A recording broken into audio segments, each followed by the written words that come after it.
This is Chapter 5, Question 2.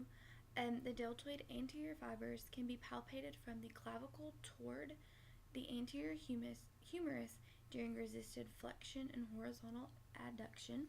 The deltoid middle fibers can be palpated from the lateral border of the acromion down toward the deltoid tuberosity during resisted abduction. And then the deltoid posterior fibers are from the lower lip of the spine of the scapula toward the posterior humerus during resisted extension of horizontal abduction. And then our teres major, it's just above the latissimus dorsi and below the teres minor on the posterior scapula surface. And then moving diagonally upward and laterally from the inferior angle of the scapula during resisted internal rotation.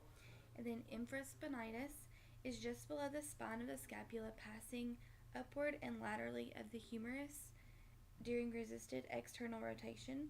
And then teres minor is just above the teres major on the posterior scapular surface, moving diagonally upward and laterally from the inferior angle of the scapula during resisted external rotation. In our latissimus dorsi, the tendon may be palpated as it passes under the teres major at the posterior axillary wall, particularly during resisted extension and internal rotation.